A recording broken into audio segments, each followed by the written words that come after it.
deuxième Quoi de neuf en manga chez Original Manga. La suite des sorties de la semaine est arrivée et on va vous présenter tout ça avec une petite particularité. Hier ou avant-hier, je ne sais plus quand est-ce que la vidéo a été postée, nous avions oublié de vous présenter quelques titres pour les premières sorties, la première vague de sortie qu'on va vous présenter tout de suite. Pour vous, votre information, le tome 4 de Neon Genesis Evangelion dans l'édition Perfect est disponible, vient de sortir chez Glénat. Et on a aussi deux magazines qui sont sortis qu'on a oublié de vous présenter. Il s'agit du Animeland 241, un très bon magazine pour savoir tout ce qui se passe autour de l'animation japonaise et des mangas. Et aussi le magazine One Piece numéro 11, donc pareil, un fascicule qui vous permet d'en apprendre plus sur l'univers de One Piece et tout ça. Et avec une particularité pour cet épisode, parce qu'il y a le One Piece épisode A qui est dessiné par Boichi. Du coup, voilà, le petit spin-off dans l'univers de One Piece par Boichi, c'est à découvrir là-dedans, à ne pas louper. Et on commence du coup avec les sorties de jeudi et avec beaucoup de belles choses. On va commencer avec ça, c'était très attendu, le tome 18 de Jujutsu Kaisen. Alors un tome 18 voilà, qui continue la série. Petite particularité, comme vous pouvez le voir sur le petit sticker, vous avez une preview, le premier chapitre de la prochaine grosse sortie de chez Kiyun en shonen, l'extrait de Valalian The Black Iron, voilà, qu'on attend, qui a l'air très très sympathique en sachant qu'en librairie vous pouvez avoir l'extrait qui est aussi distribué gratuitement si jamais vous passez. Nous on en a si jamais vous passez à Original Manga. Donc nous on a un peu feuilleté voir ce que ça donnait, ça a l'air très très sympa, on a très hâte de voir, sachant que ça sortira avec un collector, du coup voilà. Tome 6 de Frieren, la suite de ce pas renouveau, mais ce grand manga d'Heroic Fantasy. Ça faisait longtemps qu'on n'avait pas eu un grand manga d'Heroic Fantasy, là on en a un avec quelque chose qui change, cette elfe immortelle qui voit qui a vu ses compagnons de la grande aventure qu'elle a vécu mourir petit à petit, et qui est dans un monde où elles se sont un peu perdues, et qui, elle, est à la recherche de secrets, de sorts de magie un peu inutiles. Voilà. Une série assez sympathique et qui prend de plus en plus d'ampleur au fil des tomes qui passent. Voilà, tout simplement. La grosse sortie de cette semaine chez Kiyun en nouveauté, en nouvelle série, c'est Soloist in Cage. Alors, une série en 3 tomes, c'est du seinen, et ça parle tout simplement d'une jeune fille, donc je n'ai pas le nom, Chloé, voilà, qui vit en fait dans une cité, a grandi dans une cité-prison avec son petit frère, une cité qui est très compliquée, c'est un huis clos, et en fait tout son but c'est de partir de cette prison avec son frère pour essayer de se sauver d'eux-mêmes et de tout ce qui se passe dans cette cité-prison. Une cité-prison, comme le nom l'indique, vous en doutez, il se passe pas que des choses bien. Elle va réussir à s'en sortir, mais sans son petit frère, à cause d'un élément scénaristique. Et du coup, l'intérêt en fait de ce manga, c'est qu'on va la voir essayer de retourner dans cette cité de prison, alors que tout le monde essaye de sortir et pas de rentrer. C'est quelque chose qui est assez fou, c'est un gros huis clos assez angoissant. Graphiquement, il y a une imagerie qui est folle, il y a plein d'idées, de design et tout qui ont l'air incroyables. On l'a pas encore lu. Moi, je l'ai pris et je vais essayer de le lire bientôt. Je vous en parlerai dans une vidéo consacrée juste à ce manga pour vous dire vraiment de quoi il en retourne. Mais en tout cas, déjà visuellement, ça a l'air juste incroyable avec une petite ambiance The Thing de John Carpenter. Du coup, voilà, c'est dit. Pour les fans du Carnet de l'apothicaire, sachez que le tome, alors c'est 10, il me semble, oui, c'est le tome 10, c'est ça, est disponible. Alors, on a un petit souci assez rigolo.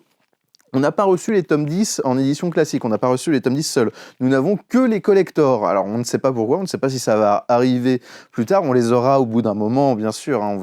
Si on n'est pas livré bientôt, on les commandera en réassort pour les avoir. Mais en attendant, si vous voulez les carnets de l'apothicaire tome 10, vous pouvez toujours vous contenter de ce collector, c'est déjà mieux que rien. On a une dizaine, donc c'est pas énorme, donc si jamais vous le voulez, dépêchez-vous de le commander, de venir en boutique pour le prendre.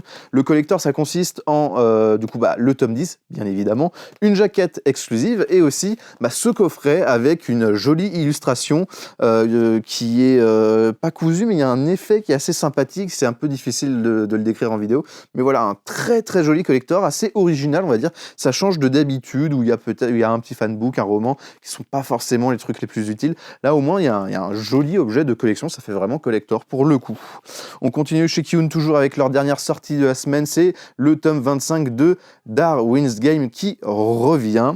Et on va passer chez Akata avec leur nouvelle série, Solist in Cage, j'ai tendance à les confondre, je ne sais pas pourquoi, mais Songs of Life, tome 1 et tome 2, une petite série tranche de vie autour de la musique.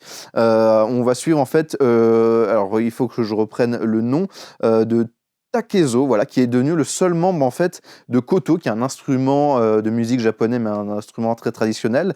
Il se retrouve seul membre du groupe de musique de koto dans son lycée, et le problème c'est que ça le peine un peu, mais personne ne s'y intéresse, et même l'endroit où le club de musique est censé se réunir est un peu, comment ça s'appelle, accaparé par des délinquants, et du coup lui ça le met un peu mal, jusqu'au jour où un délinquant va venir et il va exprimer son intérêt pour cet instrument de musique et pour la musique, et du coup ça va changer les choses. Voilà, donc quelque chose qui a l'air assez sympathique et assez joli. Les deux premiers tomes sont disponibles, donc voilà, si ça peut vous intéresser, n'hésitez pas à vous les procurer. En tout cas, ça a l'air d'être une jolie histoire.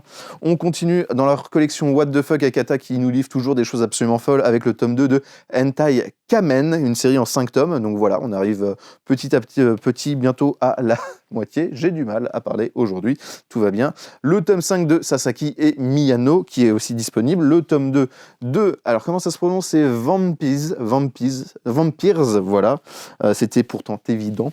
Et le tome 3 de Love Mix-Up, le petit shoujo du moment de Akata. On va continuer chez Manabooks, pareil, avec une nouvelle série, plusieurs nouvelles séries cette semaine, et c'est assez cool, avec Sakura Wars, tout simplement l'adaptation du jeu vidéo éponyme. Sakura Wars, donc voilà, c'est une histoire qui se passe dans le Japon au XXe siècle, où on va suivre un groupe de...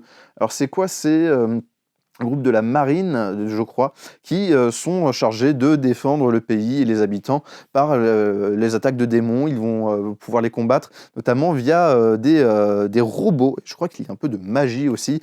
Donc voilà, un mix un peu de genre comme savent faire les Japonais. Donc voilà, qui a l'air assez sympathique, qui a l'air d'être une bonne adaptation bien grattée. Sakura Wars, si jamais vous avez joué aux jeux vidéo, ou même si vous n'avez pas joué, vous voulez un petit truc petit manga de fantasy un peu barré, ça peut être très intéressant.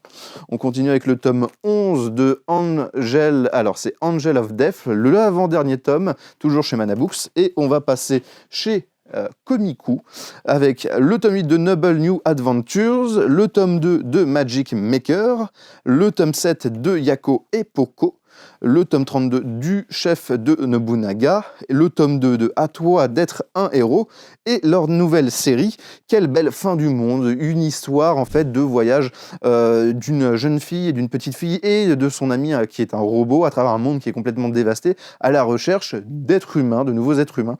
Voilà, quelque chose, on va pas dire de fou, follement original. C'est quelque chose qu'on a déjà vu, mais ça a l'air assez mignon. Ça me fait penser un peu...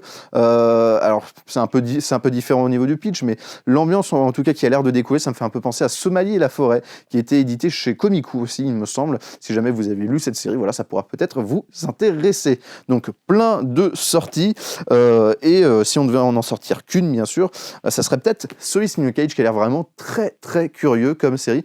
Mais j'hésiterai pas à vous en reparler dans une autre vidéo très bientôt. En attendant, vous connaissez la rengaine. Pour vous abonner, vous pouvez cliquer sur le petit bouton. N'hésitez pas à appuyer sur la cloche pour être au courant de la mise en ligne des prochaines vidéos. N'hésitez pas à nous dire en commentaire s'il y a des sorties qui vous plaisent, et notamment si ça vous intéresserait qu'on vous fasse des vidéos sur des mangas, sur notamment des mangas qui viennent de commencer, pour vous présenter les mangas un peu plus en détail, ou même sur des séries qui viennent de se finir, pour un peu revenir sur l'ensemble de la série, voir ce qu'il en découle, si ça avait été intéressant ou pas.